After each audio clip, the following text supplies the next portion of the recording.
From Montana's news leader, this is the MTN 10 o'clock news. Good evening and thanks for joining us tonight. I'm Russ Riesinger. A Lodgegrass man is recovering and a lot of questions are being asked tonight after a BIA officer deployed his dog onto him during a traffic stop. Now this video, which has been circling all day on social media, could be considered disturbing, so we're deliberately not playing it in its entirety. He was not even doing anything for a traffic signal. This incident unfolded after Lodgegrass resident Harris Red Star was pulled over for a traffic stop last night. The circumstances surrounding that stop are not clear. At some point, the officer deployed his dog on Harris. Once Harris was handcuffed, the officer attempted to pull the dog off, but the canine refused to release its bite. At that point, the officer struck the animal until it finally released. This is leaving many people on social media to question if this constitutes excessive force. Tonight, we spoke with the president of the Montana Law Enforcement Canine Association, who shared his reaction. So the standard, and it's not just for canine, the standard for law enforcement is when that resistance is stopped, when you have compliance, then the force that is being applied needs to stop. In regards to excessive force, that's going to be up to the agency that this officer is a part of to determine policy violations or standard operating procedures and things like that. That's going to be up to them. Red Star was taken by ambulance to a Billings hospital where his family says he underwent 3 surgeries, and his son tells us he is home tonight. Crow Tribal prosecutor David Sibley said tickets were issued to Harris and another bystander, but he points out that we don't know what happened before the video was shot. Sibley also does not know the reason for that traffic stop. The Montana National Guard has been mobilized for wildfire response as blazes continue to erupt across Montana. This afternoon, Governor Greg Gianforte announced he's ordered 2 Montana National Guard helicopters support modules, including 24 soldiers, onto state active duty for 15 days. One UH-60 Blackhawk crew and support personnel will operate out of Billings to support fire suppression efforts in eastern Montana, while one CH-47 Chinook crew will be based in Helena to cover the western side of the state. Governor Gianforte says these Montana National Guard soldiers are well trained and well prepared for this mobilization. Well, tonight, firefighters are worried that the Robertson Drop Fire near Red Lodge could break its current perimeter in some areas if dry weather and wind continues. As a result, fire crews will continue to stick around until the weather turns. The Custer-Gallatin National Forest posted on its Facebook page that the northwest side of Mount Maurice is of particular concern because of difficult terrain that prevents firefighters from safely building containment lines.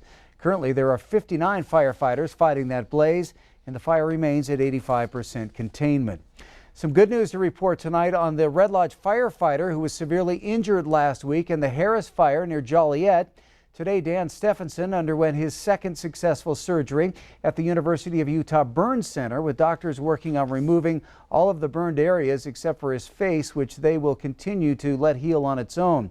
Stephenson does have a touch of pneumonia and is still intubated and sedated, but overall his recovery is progressing in a positive direction. The family of Stephenson said in a statement today that they are so overwhelmed by the outpouring of love and support that everyone has shown. Well, Montana has the biggest gaps in the country as far as helicopter coverage from the National Guard. In order to respond quicker, the Montana National Guard has plans to set up in Billings. Q2's David J. has more from the Guard and the company helping with the aviation base. The National Guard wants to put part of its helicopter operation in Billings to make it easier to respond to the eastern part of the state. And the plan is to set up right here in this hangar at Billings Flying Service.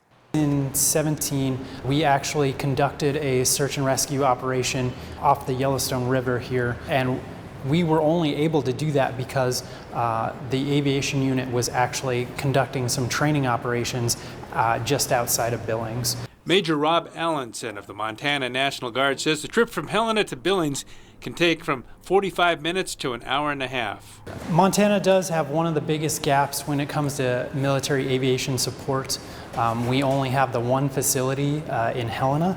The Guard will lease the hangar from Billings Flying Service. We operate similar aircraft, Chinooks and Blackhawks, And so this may be a good spot and have a lot of synergy having both of our operations in the same place. Erin Herringer of Billings Flying Service says her company works with firefighters, the sheriff, and soon the National Guard. A bulk of our operations are forest firefighting. You know, that is our bread and butter, is helping respond to natural disasters, and so having more support with an I apologize. Something obviously didn't go right there at the end of that story. But a firm started the process last month for the environmental assessment to meet U.S. Army standards, and the public will soon have a chance to comment. All right, now turning to Chief Meteorologist Ed McIntosh. And tonight you've got an answer to a viewer question about something that many of us take for granted. That's right. Every night we show you, as we get started with the Stockman Bank weather cam, the feels like temperature. And so Larry said, tell us about it. What exactly goes into those factors? And really, it's a combination of things based on a mathematical formula. In the wintertime, a different calculation for wind chill, but during the summer, we talk about the heat index and the different factors that go into it: temperature, humidity, wind, and how much sunshine we're getting compared to how much cloudiness there is around. So the hotter the temperature and the moister the air, the lower the wind speed, and the more sunshine we get, the higher the feels like temperature. Lately, we've been getting a pretty good combination of things, but those temperatures aren't getting much cooler. We'll take a closer look at exactly how the feels like temperature will soar, and so will our regular temperatures, in just a few minutes. Advocates have filed a class action lawsuit accusing the state of Montana of failing to meet the requirements for providing Indian education for all. MTN's Jonathan Ambarian has a closer look at their claims. The ACLU and the Native American Rights Fund filed suit this week on behalf of 18 public school students, 11 parents, and 5 Montana tribes.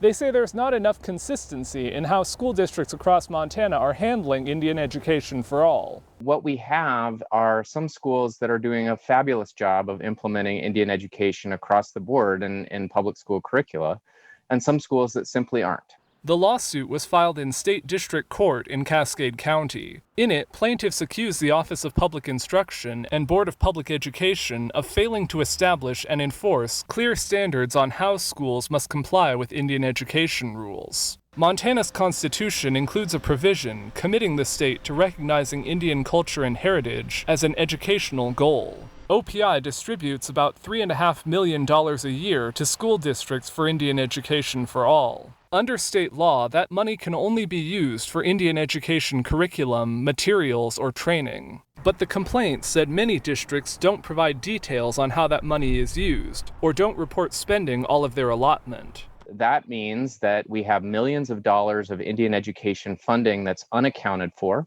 The suit also points to Indian education for all spending that plaintiffs don't believe meet the requirements, including one district that bought a book described as saying, quote, "The actual hero of the Thanksgiving was neither white nor Indian, but God," and another that apparently purchased a book on marmots that had no connection to tribes. Plaintiffs want the state to establish clear standards for how districts report their IEFA spending, and they want districts to face accountability if they fail to use that funding for what is intended.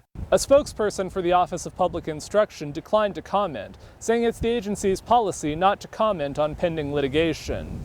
In Helena, Jonathan Ambarian, MTN News. The Montana legislature established the Indian Education for All program in 1999. A U.S. Senate committee this morning deadlocked on the confirmation of Montanan Tracy Stone Manning as director of the U.S. Bureau of Land Management.